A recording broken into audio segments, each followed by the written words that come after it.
Sunday, apart from today is a Father's Day, no? So kung may katabi po kayo mga tatay po, ngayong umaga ito, pakibati po sila ng Happy Father's Day. Okay, so sa mga anak na naririto, kung hindi nyo pa nababati ang inyong ang inyong mga tatay ng Happy Father's Day, ito yung pagkakataon po ninyo para batiin po sila.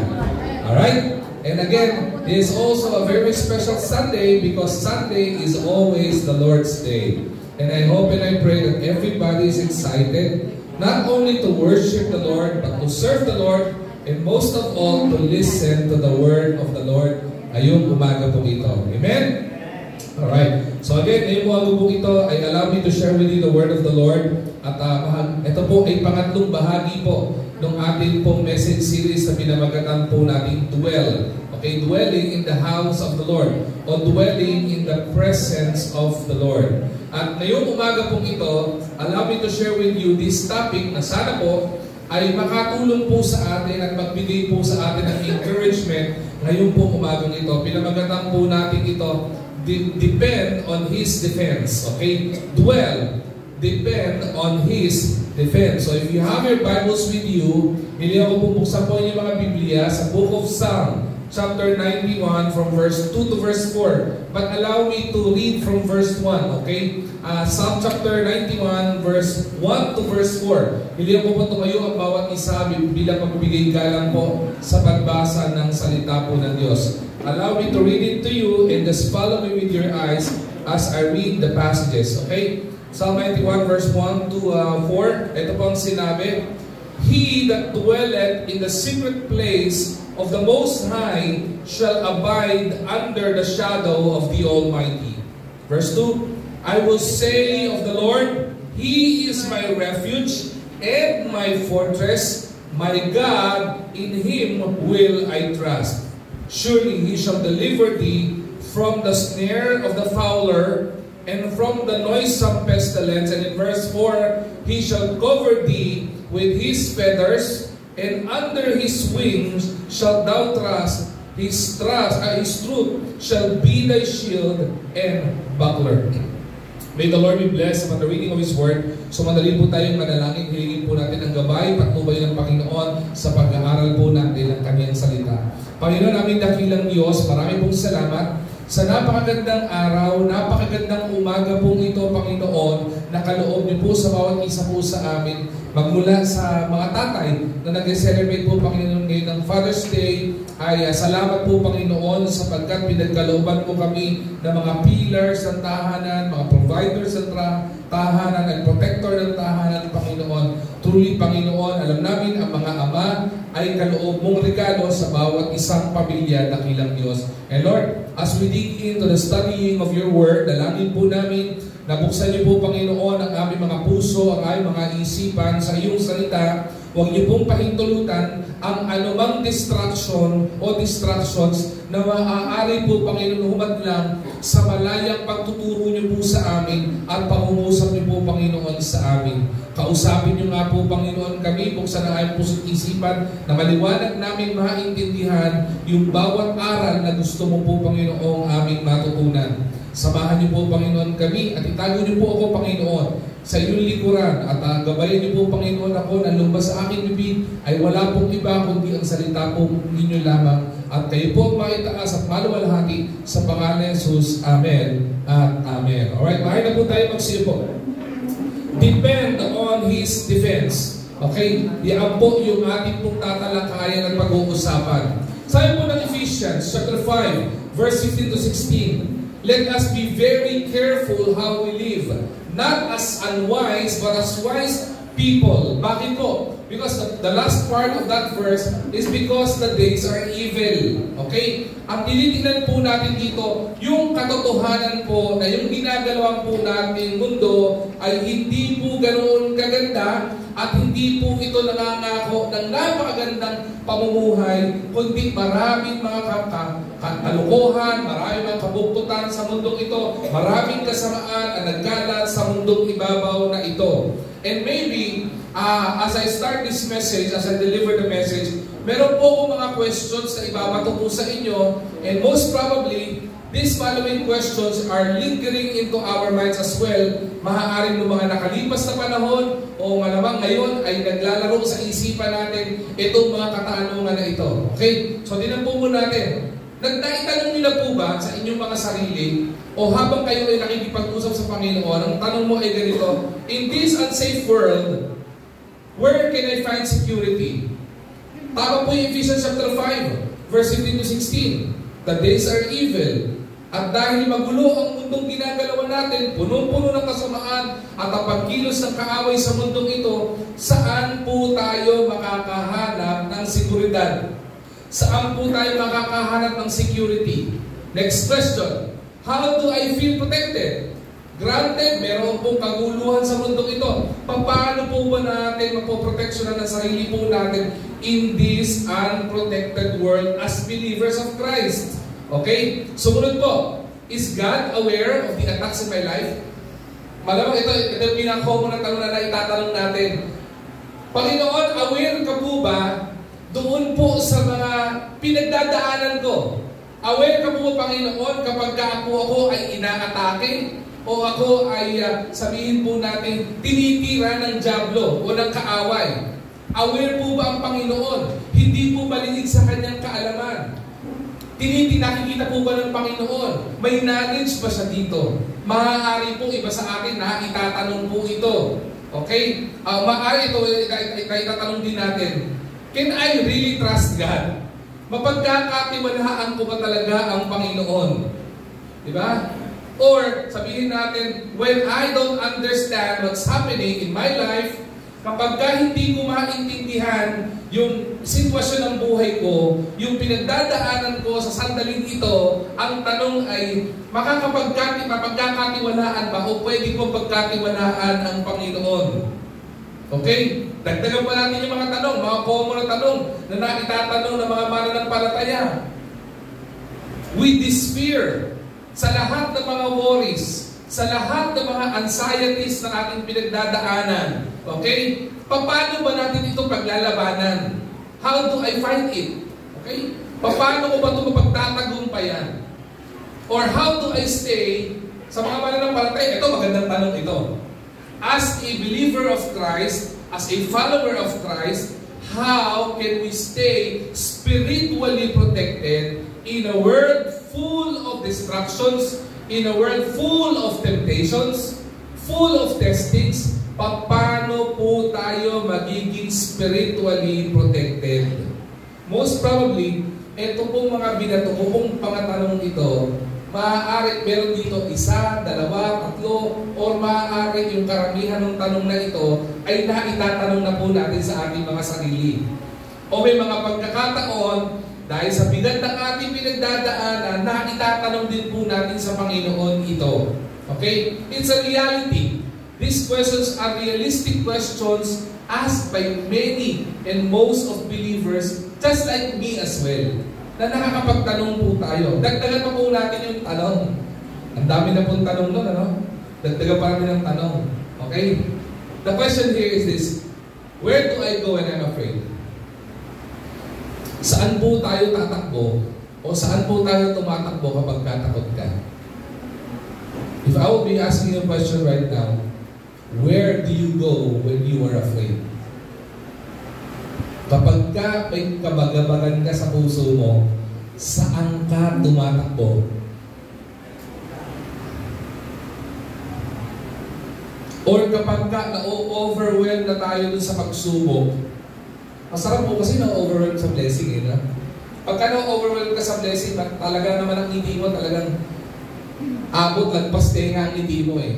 Pero kapag ka may mga pagsubok, may attack ang kaaway, na andyan ang mga trials and tribulations in life at overwhelmed ka, the question is, how do we respond? Paano po tayo nag-respond pagdating doon sa mga ganong bagay? At ibalik ko yung isang tanong na isa sa pinakamahalagang tanong sa mga laro ng tanong kanina, can I trust God to defend me? Mapagkakatiwalaan ko ba? O po pwede ko bang ipagkatiwala sa buhay ko o yung sitwasyon ko sa Panginoon? Unahan ko na po ng konti. Una, ang Panginoon po ang may lalang ng langit at lupa. Wala pong anuman sa mundong ito na hindi po alam ng Panginoon. Whether yung mga bagay na yan ay pagsubok sa iyo o hindi pagsubok sa iyo, kundi consequence sa mga nagawa mong pagkakasala o pagkukulang sa Panginoon, alam po niya yan. At ang pinakamaganda po, isang karakteristik ng Panginoon, our God is a sovereign God. Ang ibig sabihin ng sovereign, He is in control. Kahit po sa tingin po natin, out of control yung buhay natin, the situations in our life is out of control, out of context, at wala po sa kasiguruhan, wala tayong matiyakan, the truth of the matter is God is sovereign and He is in control. Amen? Kaya po yung pag-uusapan po natin. Isa po sa kahalagaan. Naalala niyo po yung unang bahagi po ng message series nito, yung introduction po nito, there are 3 benefits, actually 4 benefits, okay, of dwelling in the presence of God. Kapag ka po tayo, hindi tayo pabisibisita lang sa presensya ng Panginoon. Hindi natin siya basta kinakatagpo, kundi inaalaw natin na ang Panginoon manahan sa atin at tayo ay nananahan o tumitira sa presensya at kalooban ng Panginoon. Ang benefits ito ay the Lord gives provision, the Lord gives protection. Marami po yan eh. Bahagi po dito ay yung protection. At kapag pinag-usapan natin yung protection, it is synonymous to safety or security. And safety and security is synonymous to having defense. Meron po tayong depensa. Okay? Now, meron po isang bago po i-detail sa mga points. Ilang points lang naman po i-share ko po sa inyo ngayong umagang ito. 4 lang naman po iyon eh. But before I dig in with the 4 points na matututunan natin dun sa isinulat po ni Haring David na psalmist ng Psalm chapter 21, the one who wrote Psalm chapter 91, tingnan po mo ating illustration na ito. Ang ganda po kasi ng analogy na ginamit po dito. Yung sinabi, we will hide under the feather of His wings. Alam niyo po ba, pinakita ng Panginoon sa lupa iyan. Kaya kung titignan natin, meron po, ang mga agila, sabi nila, sila daw yung mga hari ng kalawakan. Okay? Dahil sila isa sa pinaka-dominant, one of the dominant creatures pagdating sa, sabihin natin, kalangitan. Alright?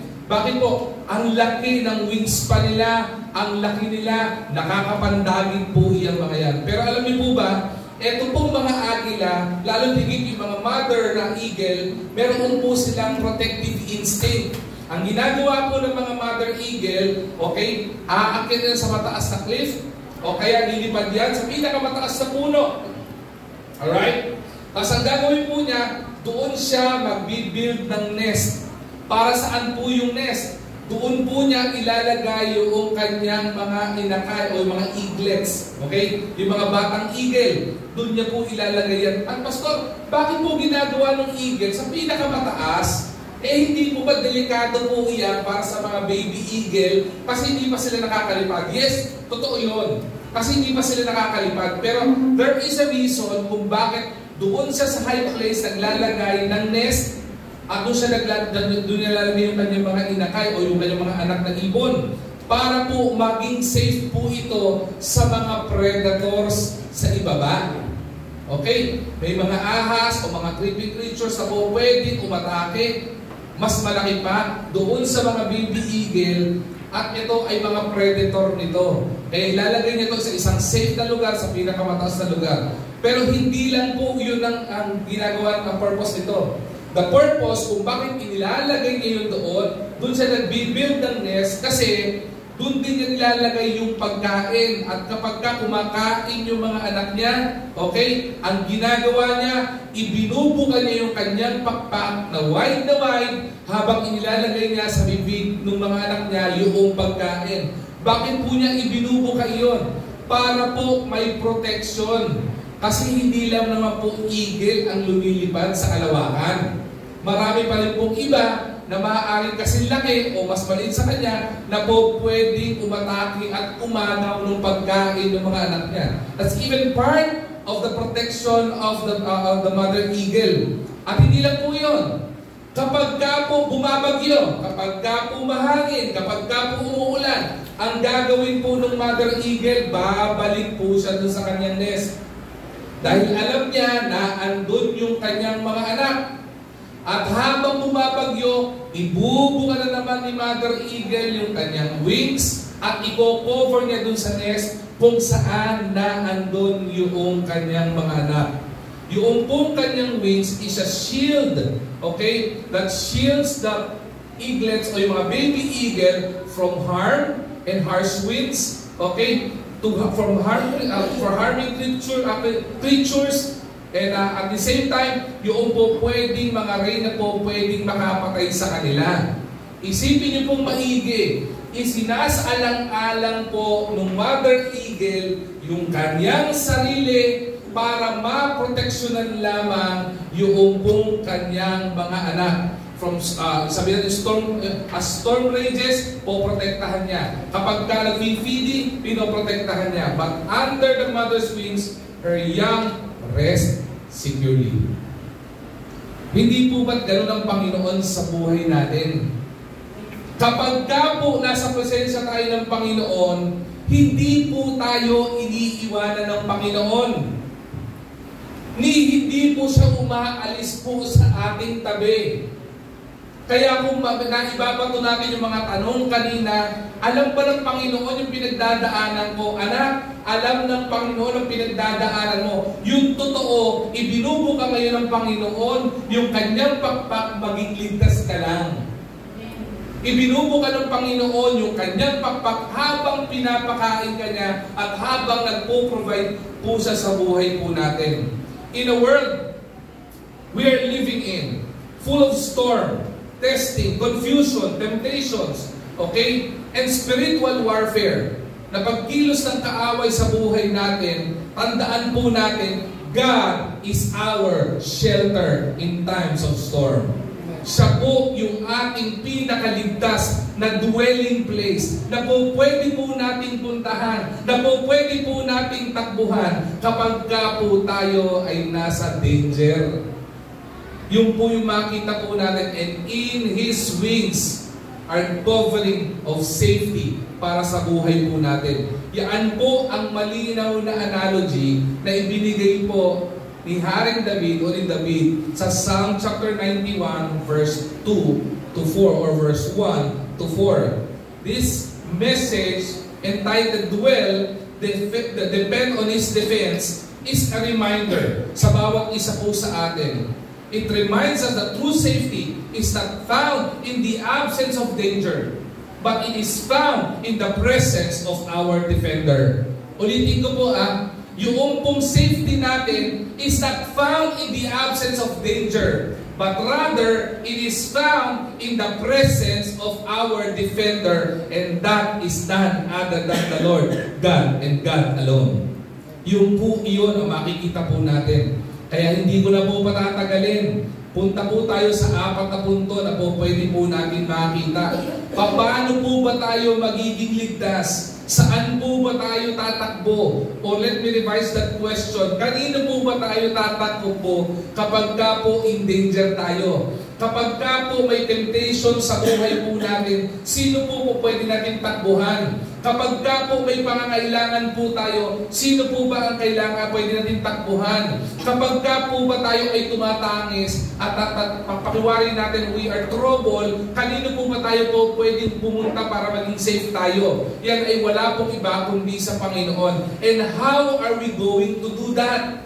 Paano po natin gagawin iyon? How can we respond as Christians doon kapag ang sitwasyon po natin ay we are under attack by the enemy, whether it's allowed by the Lord or not allowed by the Lord. If we are under attack by the enemy, we Christians should respond properly in a Christianly and a Christ-like manner. At yan po ay itinuro po ni Haring David o anong salmist ang writer na ito. 4 na bagay po na pwede po natin tandaan at maging reminder po sa atin. In times of trouble, ito po ang dapat response natin. Alam na po natin, okay? Na wala po tayong dapat ibang takbuhan kundi ang Panginoon. Pero pag dapit sa Panginoon, gagawin mo sa Panginoon. Lord, ito na po ako. Yun lang ba? Hindi po. May 4 po na itinuro ang psalmist. Una, makita po natin, we are to declare His dependability. Okay? Declare His dependability. Ano pong sabi sa Psalm chapter 91 verse 2? Ano po sabi dyan? I will, ano po sabi dyan? Pakisabayan po ako, I will say to the Lord, ano po sasabihin sa Panginoon? Pwede mo sabay-sabay natin i-declare to. That's part of declaration eh. Declaration is saying it. Okay? Sinasabi mo, pinoproclaim mo. Ulitin po natin. I will say, ano po? I will say of the Lord, He is my refuge and my fortress, my God in Him will I trust. Amen. Praise be to the Lord. Yung po daw pala dapat natin unang gawin. I-declara natin yung kanyang dependability. Ibig sabihin, ipinoproklama natin, ipinoprofess natin. In other words, in a more layman's term, we are to say of the Lord, hindi lang sa Panginoon, kundi idinideklara mo sa lahat, kahit sa sarili po natin, na ang Panginoon ay maaasahan. When you say dependable, it means the Lord is reliable. The Lord is not only reliable, but He is also responsible. Just like the eagle. Yung po ang kagandahan po sa ating Diyos Ama. Hindi lamang po alam niya kung may pangangailangan ka. At hindi po siya magkukulang sa pangangailangan po natin. Tulad ng mga tatay na narinito. Hindi ba tayong mga tatay, lahat ng mga bagay na po pwede natin gawin para ma-provide ang pangangailangan ng anak natin sa anumang paraan, ginagawa natin kasi responsibilidad po natin iyon. Minsan nga po, gipit na gipit ka na eh. Pero gumagawa ka pa ng paraan para may pagkaloob yung pangangailangan ng pamilya mo o ng anak mo. Bakit? Yun ang tunay na reliable at dependable na Father. And praise be to the Lord, our God, whom we serve, is reliable and responsible. Hindi lamang po siya nagpo-provide, nagpo-protect din po ang Panginoon. At ang gagawin po natin dito, ideklara po natin na ang Panginoon ay maaasahan because He's responsible and dependable. Alam niyo po kung bakit pinaalala po ito ng psalmist? Kasi po marami po sa atin, hindi po mapaniwalaan ito eh. Pag sinabi natin ang Panginoon is reliable, ang sagot mo sa sarili mo, hindi na. Talaga ba? Kaya nga po may tanong tayo kanina, hindi ba? Na nakitatanong natin eh. Na alam ba ng Panginoon ang pinagdadaanan ko? Alam ba ng Panginoon kung tumatangis ako? Alam ba ng Panginoon kung may problema ko? I tell you, alam ni Lord yun. He's dependable and reliable. The problem is, hindi natin mapaniwalaan yun. Kahit malinaw na sinasabi na ng banal na kasulatan that God is dependable, God is reliable, hindi po natin kagad mapaniwalaan yun. Kaya mahalaga po yung deklarasyon, yung dinideklara mo, Panginoon, alam ko reliable ka, alam ko dependable ka, and I will proclaim and I will process that you are dependable. Ang psalmist po dito makes a personal proclamation of trust. Sinabi po niyang personal, Panginoon, kayo po ang may akda ng buhay ko, at alam ko po, kayo ang nakakaalam na makakabuti at makakasama sa akin. At kung may pinagdadaanan ako, alam ko, Panginoon, kayo rin ang may kapangyarihan para solusyonan ko ang pinagdadaanan ko. And the psalmist, hindi lamang, kaya nga po sa psalmist eh, isa po siyang mangangantay, mangangawit, umaawit po ito. Isinisigaw niya sa Panginoon ang kanyang paniniwala. Speaking out loud what he believed that strengthens his faith. Bahagi po ng pagpapatibay ng pananampalataya po natin na isinisigaw po natin na ang Diyos po natin ay buhay. Mahalaga pong isinisigaw po natin na ang Diyos po natin ang ating tagapagligtas. Yung Diyos po natin ang ating pinananampalatayanan, siya po ang nagbibigay ng kalakasan sa atin. It is important na ginagawa po iyon. God, ang kagandahan po at nasabi po dito, ano daw po idinideklara? I will say of the Lord. Ito po yung deklarasyon. Kaya pansinin niyo po, every start of the service, kung hindi nyo po napapansin, meron po tayong tinatawag na deklarasyon ng pagsamba. Hindi po iyon para pakinggan lang po natin, di ba? Hindi po yun para sabihin lang natin. Yung po ay nagdedeklara, kaya po natin ibinabato sa audio, kaya po natin binibigkas po iyon mula sa ating mga labi, kasi yun po ay mahalaga sa ating pananampalataya na sinasabi natin na tayo ay nananampalataya sa Panginoon at kung ano man yung pinag-uutos ng Panginoon sa pagsamba ay dapat nating ginagawa. Okay? Now, ito po yung magandang ipinoprofess. Mahirap po kasi sigaw lang na sigaw eh. Lord, ikaw ang Lord ko. Lord, madali pong sumigaw ng ganun eh. Pero mas magandang maintindihan natin kung ano yung pinoprofess mo sa Panginoon. Kung ano yung pinoproclaim mo sa Panginoon. At pinanampalatayaan, masahin mo dyan, He is my refuge and my fortress. Dalawang bagay po ito. Two different places of safety. Refuge and fortress. Ano po ang ibig sabihin ng refuge? May pagkakaiba po yan. Pag sinabing place of refuge, pag pumunta ka dyan, okay, yan po ay ligtas ka. Bigyan mo ng halimbawa, ano po? Kapag ka po bumabagyo, saan po kayo pupunta?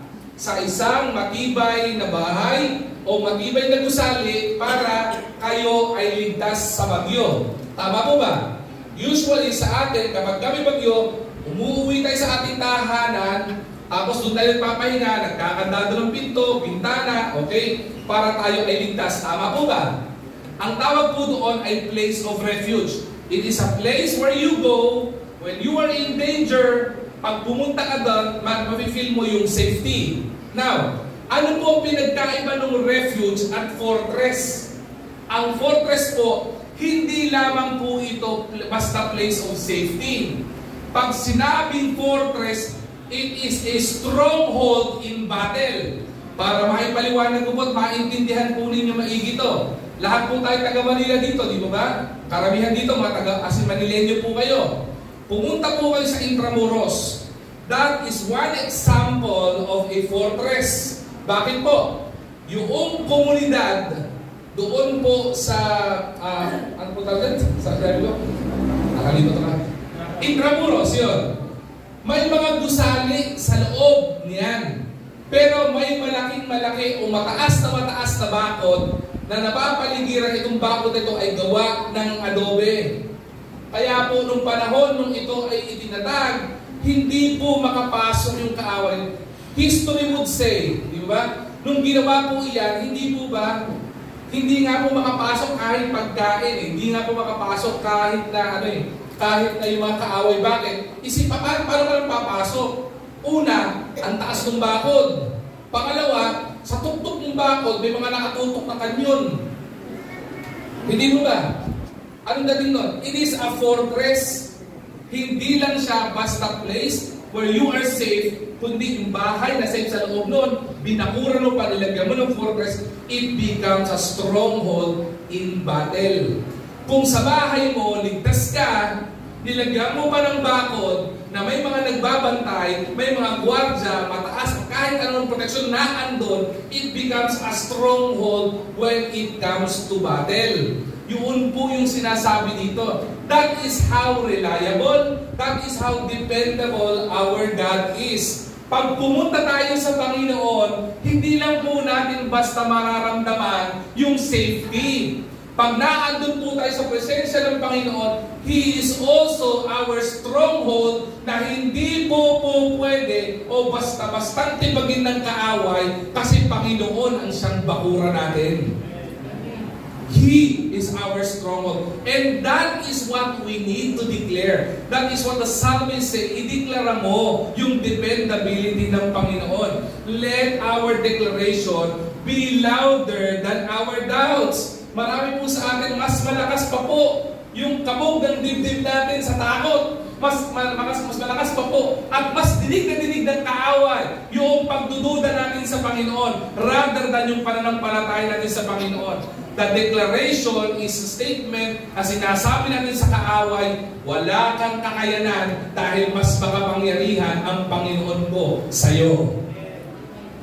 Yun po yung nagsasabi sa problema natin na ikaw, problema ka lang. Ang Panginoon ko ang nagbibigay ng solusyon ng problema ko. Pangangailangan ka lang, pero may Panginoon akong pwede magbigay sa akin ng pangangailangan ko.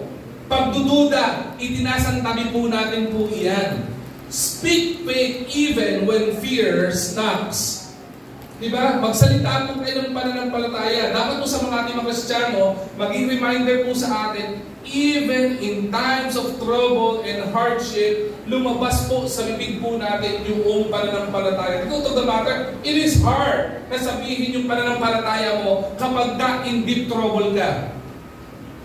Pero hindi po nangangahulugan, hindi mo nasasabihin yon. Lalo tigit kung tunay na mananampalataya po tayo. Our declaration should be louder than our doubts. Why? Because when we declare God's strength in our life, sabihin natin, we weaken the enemy's grip on our mind. Ulitin ko po when we declare God's strength in our life, sinasabi mo, Dennis, kaya mo yan kasi may Diyos ka. Ang nangyayari po dyan, we weaken the enemy's grip on our mind. Tandaan po natin, sabi ng Bible, our mind on an idle mind is a devil's workshop. Pagka po ang isip po natin, walang laman po yan, at nakangangalam po tayo, tulalanan tayo, paglaruan ng kaawayan. Kaya nga po magandang inilalagay po dyan yung deklarasyon na ang Panginoon ay makapangyarihan at wala naman sa bundok ito na hindi po niya kayang solusyonan. Alright? Declare His dependability. Sumunod po, pangalawa po. Discern His deliverance.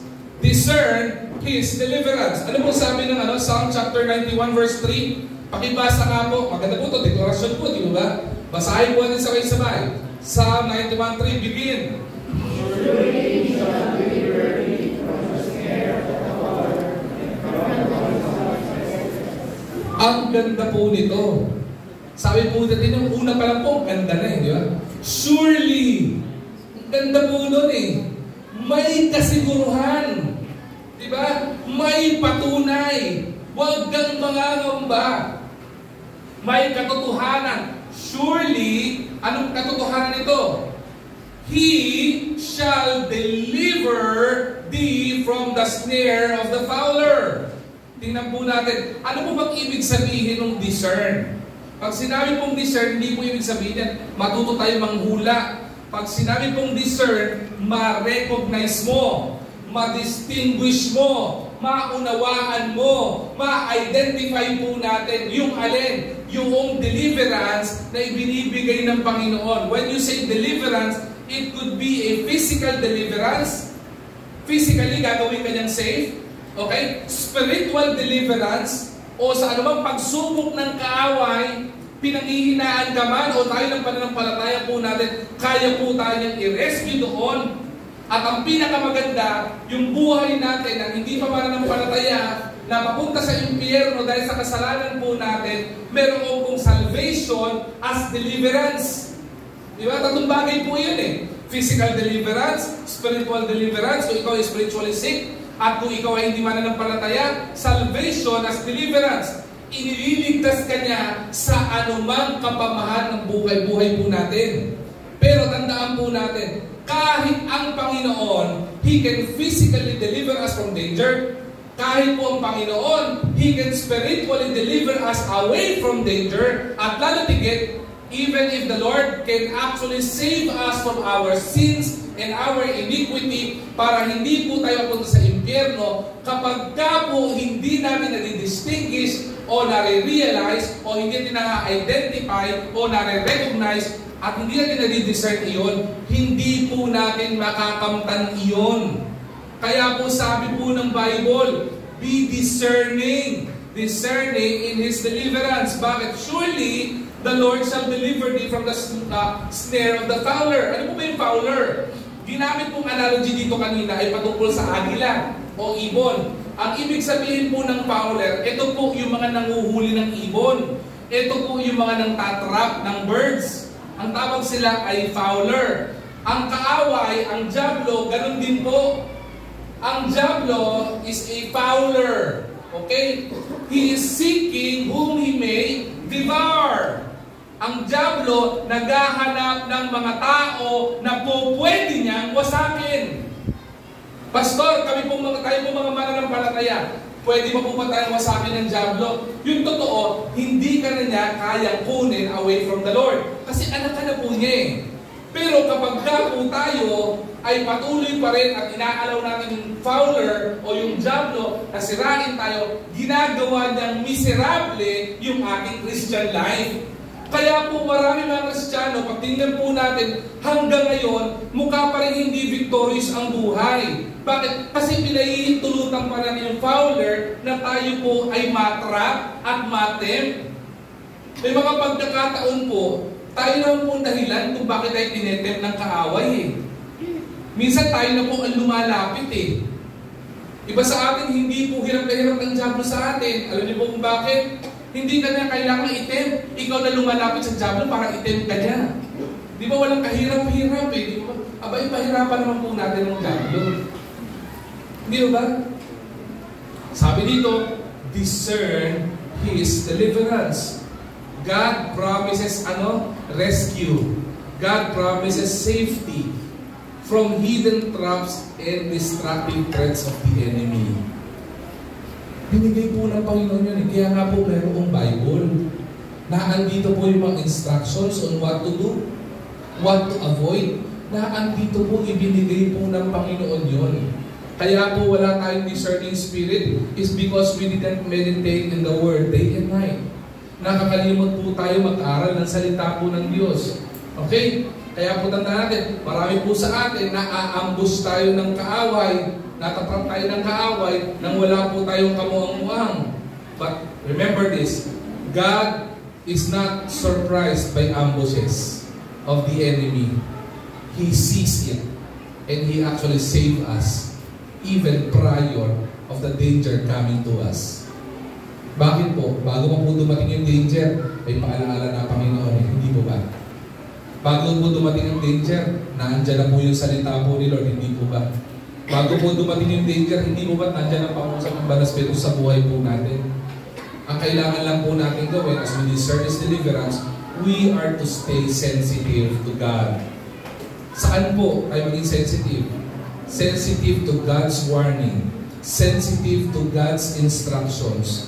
Sensitive and wise enough to avoid yung anumang trap ng kaaway po sa atin. Bakit? Ulitin ko po, His Word is our guide. Salita po niya ang atin pong sabihin po natin timon sa buhay po natin. There is one famous quote delivered by one of the famous sabihin po natin theologian I actually admire the most. Sabi po ni Charles Spurgeon, what the enemy sets in secret, God destroys in the open. Ganda po nun, ano?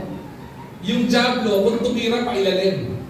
Pero ang Panginoon, hindi niya kailangan gawin yun. Nagtatago man ang dyablo sa ginagawa niya.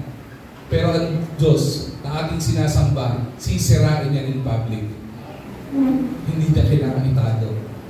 That is how proud God is being our protector. What the enemy sets in secret, God destroys in the open. So let us be discerning of His deliverance. Pangatlo po, dwell. Ano pong maintindihan natin? Dwell in His defense. Psalm 91 verse 4. Sabay-sabay po natin basahin. Ready? Begin.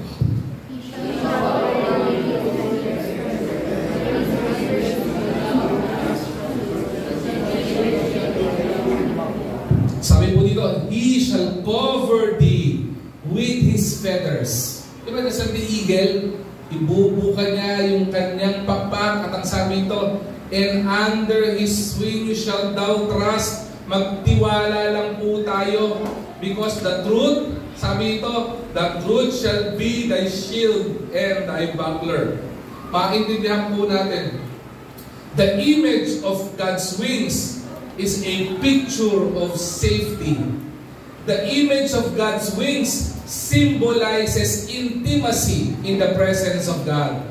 The image of God's wings symbolizes not only intimacy but nearness and nurture from the presence of God. Okay? Makita po natin, maganda po yun. Katulad po nung analogy kanina, kung yung mga baby eagle aalis po under the wings of their mother, they would be unsafe.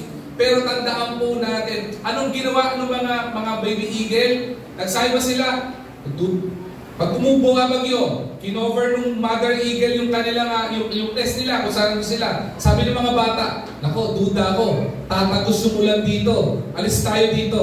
Pag nagkaroon po ng pagdududa yung mga batang yun, ang mangyayari sa kanya, dahil nasa mataas na lugar sila at hindi sila marunong lumipad, paglabas nila outside of the nest, sigurado in trouble sila. At mas lalong in trouble na sila sa situation, ilalagay pa nila sarili in trouble. Ganti po tayo mga mananampalataya eh. We are already in the safe place of the Lord because we are already dwelling in the presence of the Lord. Anak tayo ng Panginoon. Pero because of our doubts sa Panginoon, lumalayo at lumalabas po tayo.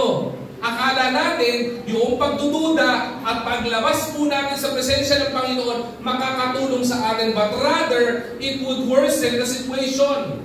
Kaya po, listen to this, mga mananampalataya, baka po meron po ito mga kapatid akong mananampalataya na nag-iisip kayo dahil sobrang bigatin ng buhay nyo, nagdadaw tayo sa Panginoon, nag-iisip ka na lumayo sa presensya ng Panginoon, huwag nyo pong isipin na po yan. Bakit po? Dahil palalalain nyo lang sitwasyon po ng buhay ninyo. Kaya po, pasinin nyo po, marami po mga mananampalataya, nagduda sa Panginoon, tumalikod sa Panginoon, nag-backslide, lumayo sa Panginoon. Ano nangyari? Napabuti po ba ang buhay? Hindi mo ba napasama? Naandun ka na sa presensya ng Panginoon eh. Naandun ka na sa safety na place ng Panginoon. Naandun ka na sa place of refuge. Naandun ka na sa stronghold ng Panginoon. Umalis ka pa. Huwag po natin sana, mag-reminder po ito, na kapag may pinagdadaanan po, hindi po solusyon yung magduda at lumayo sa Panginoon. Because of the declaration that God is our strength, God is our place of refuge, He is our stronghold, He is our fortress.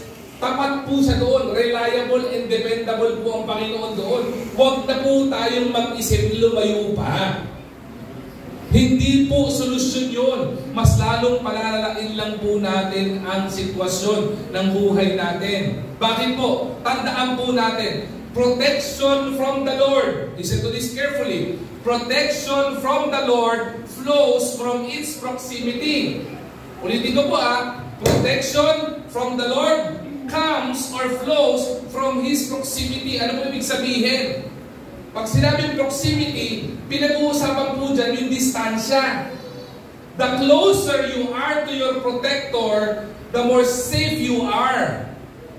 Kapag ka po lumalayo ka sa nagpo-protekta, yung proximity mo sa protector malayo, mas in danger ka.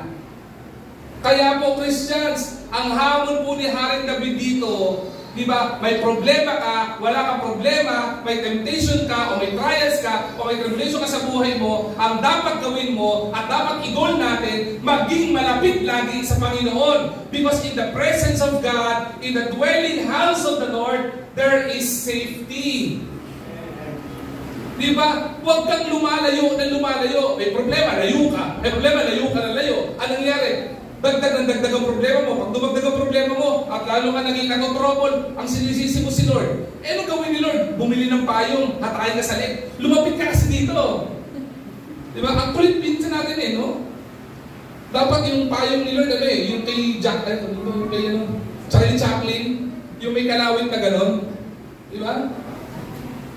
Maniwala ka, kung ayaw mong kalawit ni Lord, kalawit ng kamatayan lalapit sa'yo, gusto mo ba yun? Trouble tayo Layo tayo na layo sa Panginoon. Paano bang kapag may problema ka, lapit na lapit sa Panginoon? Ang problema, hindi lang ganon. Ang problema sa mga mananampalataya ay kapag ka walang problema, kapag ka masagana, kapag ka okay ang lahat, doon layo na layo sa Panginoon.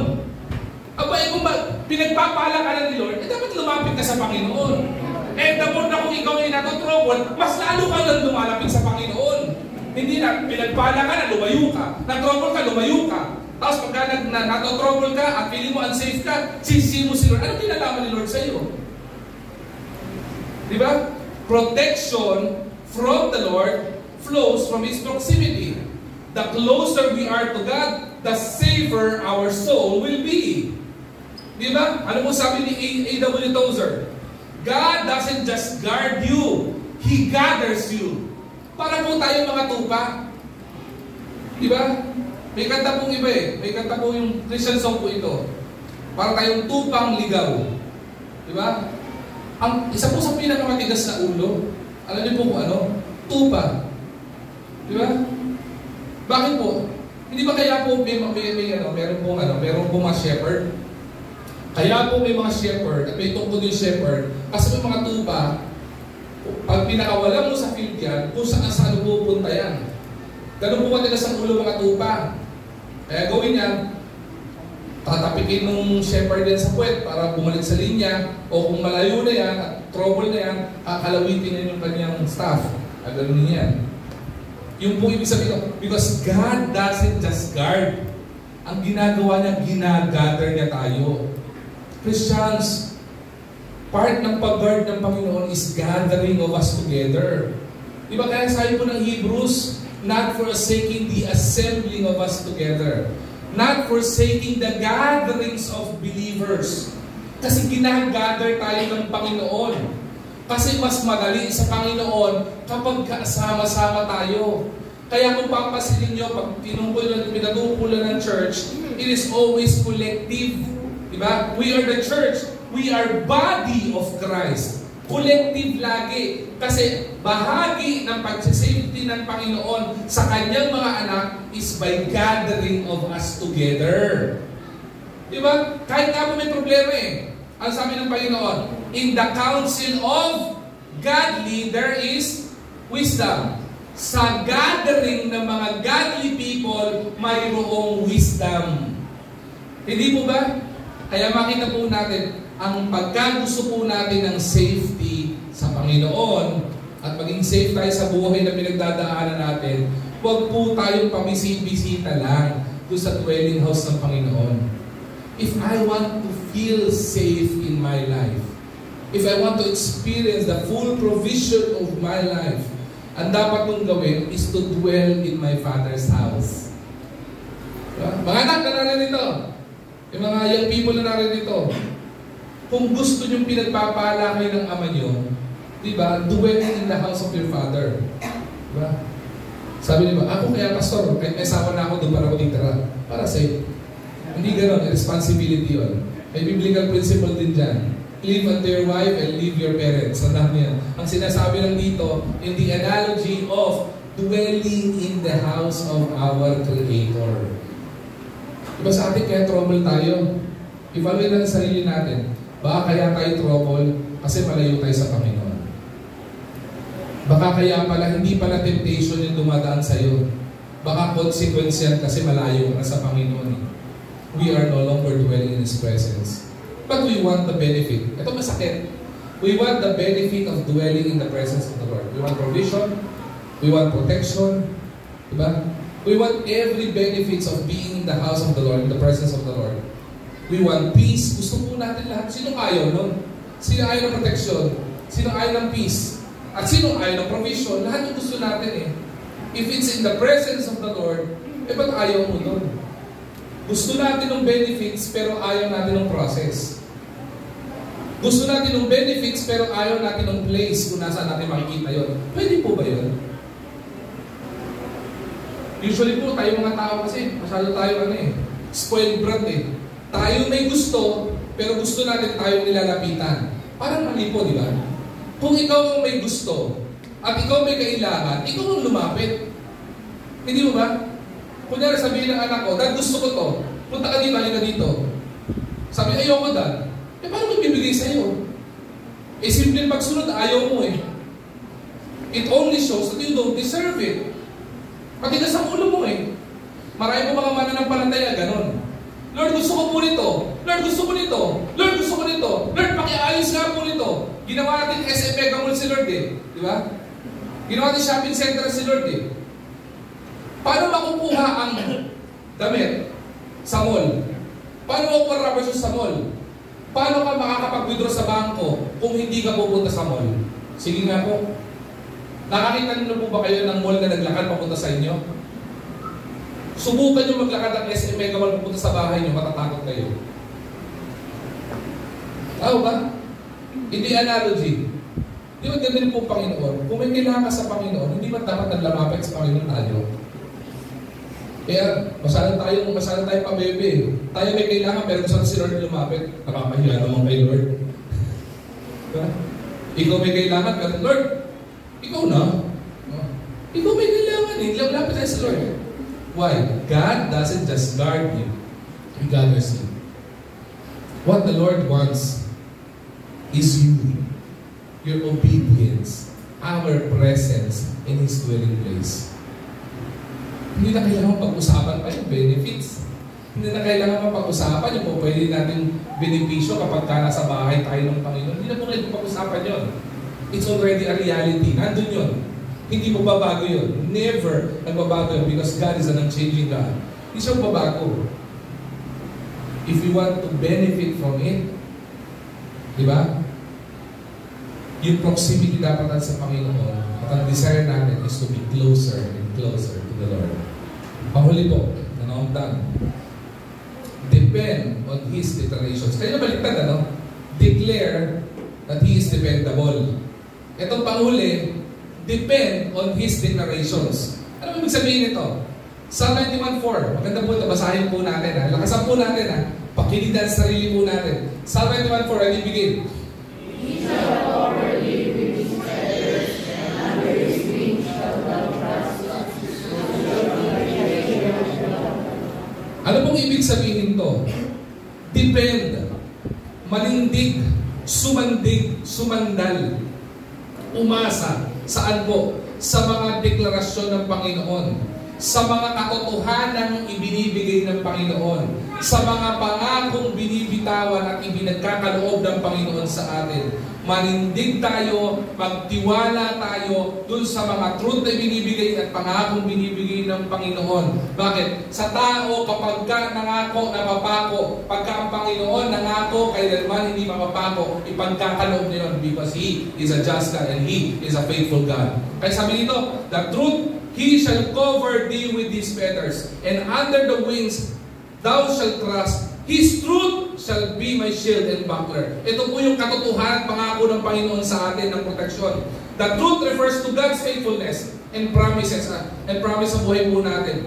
Yung truth po dito is the word that protects and as a shield in times of trouble and in times of battle.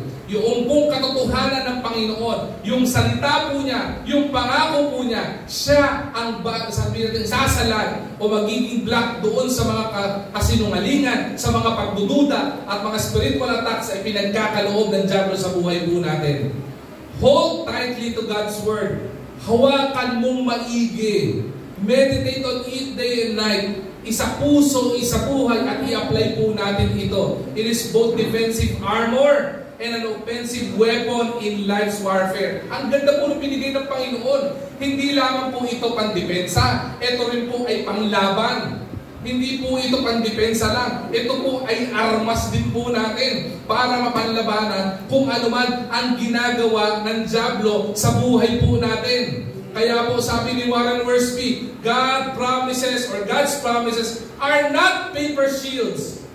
They are divine armor. Hindi po siya parang papel na pagka nabasa, nawawasak agad. Pag naulan na, nasisira agad. Hindi po paper shield ang binigay ng Panginoon. Hindi po ito ilang pirasong papel lamang po na ibinigay ng Panginoon. These are divine armor na ibinigay ng Panginoon sa buhay po natin. Gamitin sa buhay po natin ito. Tandaan po natin, as I end, tandaan po natin, the safest place in this world, listen to this carefully, is not behind walls or weapons, but beneath the wings of the Almighty. Ulitin ko po, the safest place in this world is not behind walls or behind weapons. It is beneath the wings of the Almighty. Maintindihan natin, when we choose to dwell in the presence of our Almighty God, we found more than peace, but we find protection.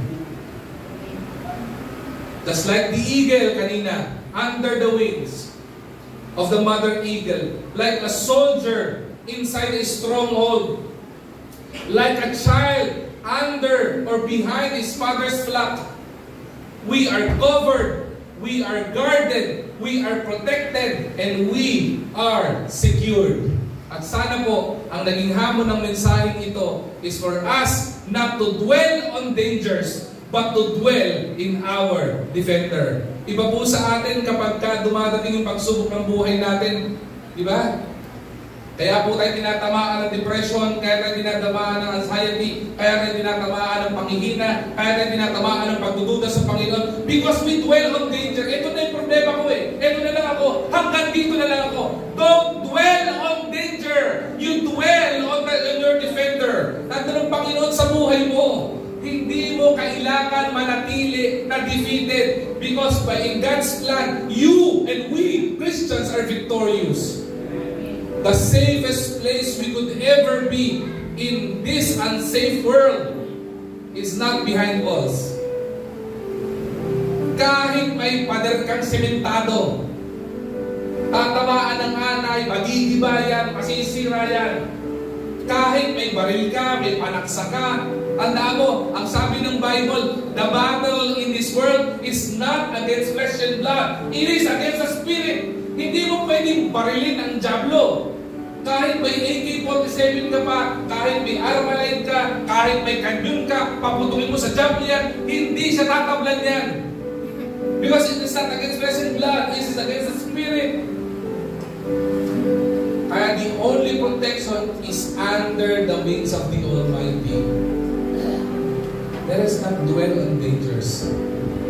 Huwag tayo matili kung sa pinasasalita ka natin dangerous na lugar. Alis tayo doon. Dangerous doon na lugar na nga yan eh. Diba sa atin, alam mo na nga dangerous yan, andyan ka pa eh. Alam mo na yung mga tropa mo. Diba? Hindi na magandang influences eh. In danger ka na, andyan ka pa. Pumunta ka sa Panginoon. Alam mo, hindi na kalooban ng Panginoon, kinalalagyan mo, ba't nananatili ka? Bakit hindi ka lumapit sa Panginoon? Alam mo, hindi na yung gusto ng lugar ng Panginoon para sa'yo. Hindi ka karapat dapat dyan. You are not, it isn't the place for you. It isn't the best and fit place for you. In trouble ka dyan. Bakit nag-i-stay ka pa rin dyan? Ang problema sa ating mga mananampalataya, we dwell in danger. Nandun tayo lagi. Bakit masarap pa sa danger? Pero pagka-trouble ka, nandiyan yung consequences, ay yung trouble, ano ang problema? Bumabalik ka sa Panginoon. Hihintayin mo ba naman na umabot mo yung consequences bago ka lumapit sa Panginoon? Dwell in the presence of the Lord. The Lord and the Psalm is challenging us to be faithful to the Lord. Pastor, paano ako maging faithful kay Lord? Ang hirap pinagdadaanan ko. The more you need to become faithful to the Lord. Hindi po araw-araw nasa ilalim ng gulong. Pero, kapag ka pinahinto mo yung sasakyan, nang nasa ilalim ka, nandiyan ka lang talaga ng matagal. Pero kung tumatakbo ang gulong ng buhay mo, aakit din yan. Abay gawin mo, pahintuin mo yung takbo ng gulong na nasa ibabaw ka. Nandun ka sa presensya ng Panginoon para lagi ka nandun, protektado ka. Tama po ba? Sana po, kahit sa mga young people, kahit sa ating mga adult, even young professionals, we have a choice. It's either to dwell in danger or to dwell in our defender. Saan mas gusto? But if you'll ask me, as your pastor, ang hirap mo doon sa in danger ka. Mas maganda sa lahat sa defender ka. Bakit? Kasi kapag katawin mo defender mo, Lord, alam mo pa ang kailangan mo, alam mo na yun. Diba? Pag malapit ka kay Lord, ang dali maglambing eh. Diba? Kung nandito si Lord, nandito ako, kailangan lakasan ko sigaw mo, Lord! Diba? Para marinig niya ako. Pero kapag ka malapit ako kay Lord, magkadikit kami ni Lord, kahit ibulong ko sa Kanya, rinig na rinig niya, Lord, alam mo na yun. Diba? Diba sa atin gano'n eh. Kaya piling natin pag nananalangin tayo, Lord, Pastor, pag nananalangin ako, nagsusumigaw na ako, nagkakanta, iyak na ako, para hindi naririnig ni Lord. Paano hindi maririnig ni Lord? Ang layo mo sa Kanya. Even though God is all over the place, He's everywhere. We're talking about proximity in our faith sa Panginoon. Paano marinig papahingan yung panalangin mo, layo ng pananampalataya mo sa Kanya? Our goal and the goal of this message is for us to dwell in the proximity of His presence sa buhay niya. Stay closer and closer to God.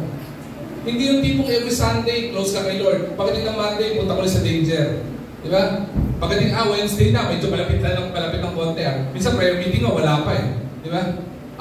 May Saturday, may youth service, malapit na. Pag linggo, malapit ka kay Lord. Pero pag linggo, balik ka na naman doon. Ano ba?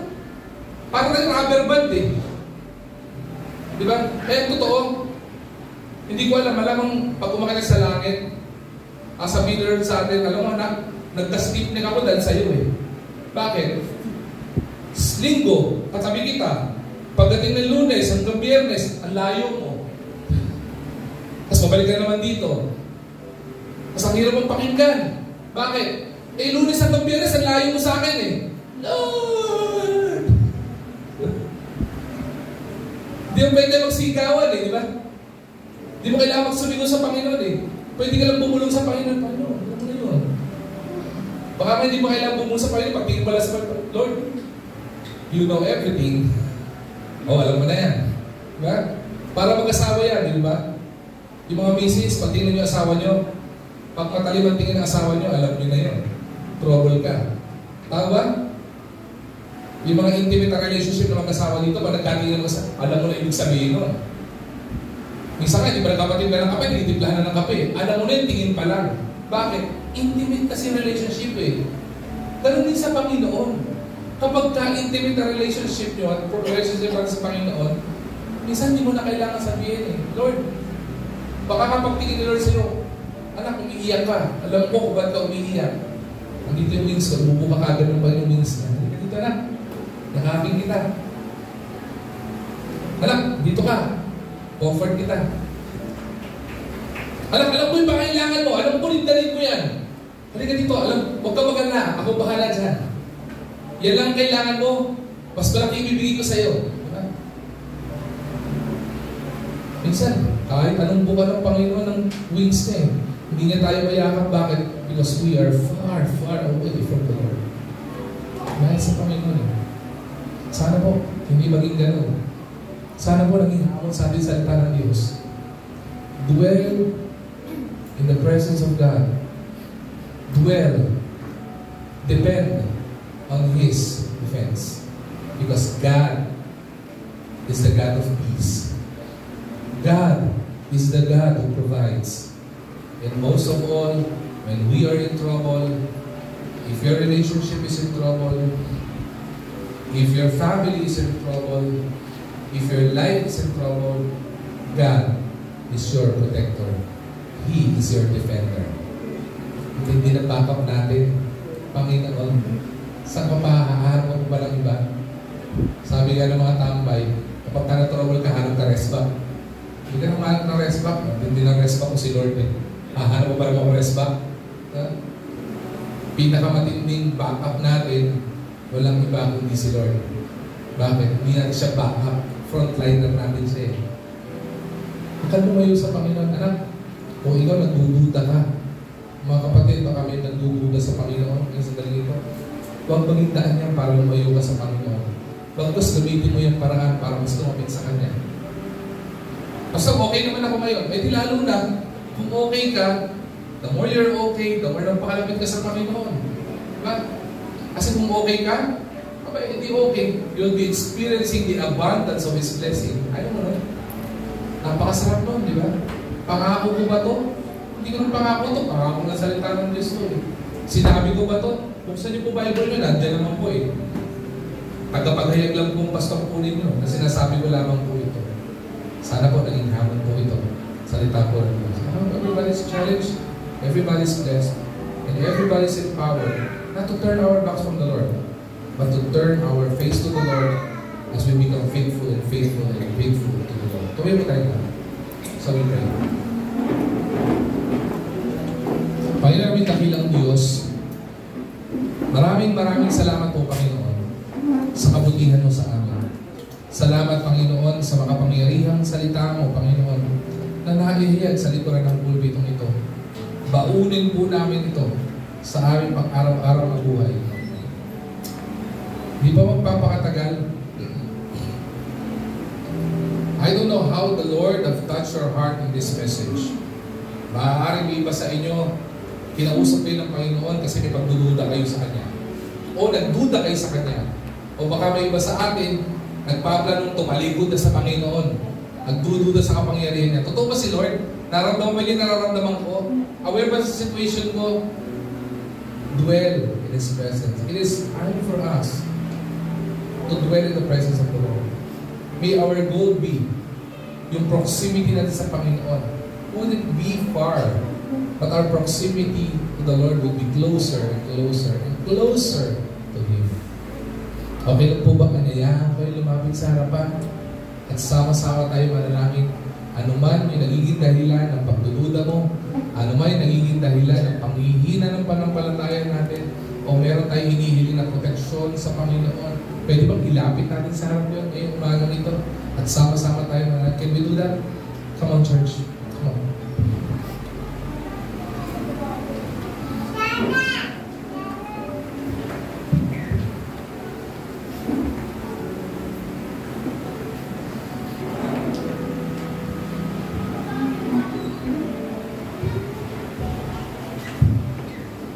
Truly, Lord God, You are a good, good Father. You are the God of peace. You are the God of provision. You are the God of protection, Panginoon. Hindi ko po, Panginoon, alam kung ano ang inilapit ng aking mga kapatid sa harapan. Kung may mga iba na sa upuan, Panginoon, na nag-alilangan pumunta sa harapan, Panginoon. I don't know what their prayer requests are. All I know is my prayer request to You, Panginoon. My own burdens, my own physical issues, Panginoon. My own spiritual issues. We all have physical issues. We all have spiritual issues in our life. But Lord, salamat po, Panginoon. Kasi hinamon mo kami sa Iyong salita. Whether okay kami, Panginoon, pinagpapala, may blessing sa buhay, may pinagdadaan ng problema, na parang ang dating ay kung umuulan ng pagsubok, parang sinasalo namin lahat. Hindi maging daan po, Panginoon, yun para magduda kami at lumayo kami sa Iyo. Kundi maging daan po yun at stepping board po yun para mas lalo namin ilapit ang sarili po, Panginoon, sa Iyo. Because protection flows from proximity to You, Lord God. You want us closer and closer to You. You want to gather us, Panginoon, in Your presence. Because in Your presence, there is peace, provision, and safety, Lord God. Kaya, Panginoon, sa pagkakataong ito, akapin mo nga po, Panginoon, ang iyong mga anak na pinanghihinaan. Panginoon, kung meron kami mga kapatid o mga anak, Panginoon, na tumatangis din sa problema, akapin mo nga, Panginoon. Kung meron ka po, Panginoon, mga anak na nakikita ko na naririto, Panginoon, na nagkakaroon pagdududa, yakapin mo nga po, Panginoon, at i-comfort, Panginoon. Allow us to experience how loving You are.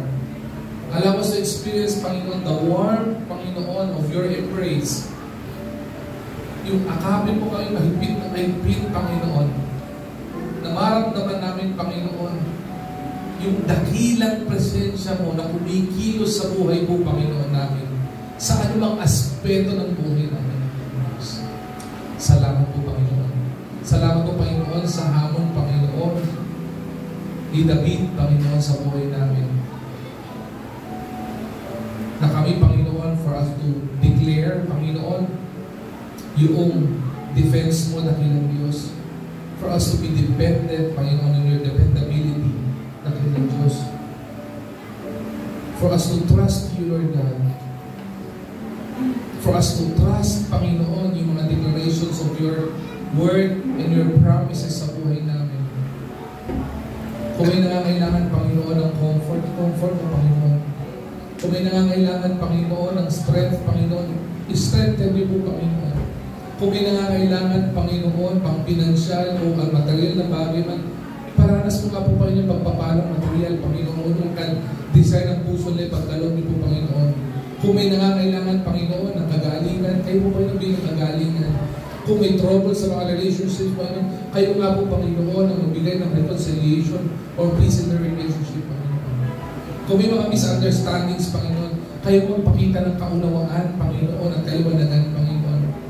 At maging hamon ng bawat isa po sa amin for us to dwell in your presence, to dwell in your house, because in your house there is fullness of joy. And again, I pray, Lord God, that you would bestow your hands of blessing upon your children here in this place, Panginoon. Sa lahat ng dumako, kahit sa mga nasa upuan, Lord God, may your presence and your spirit be felt in our lives daily, Panginoon. And again, we give you back all the praises and all the glory. In Jesus' mighty name we pray. Amen.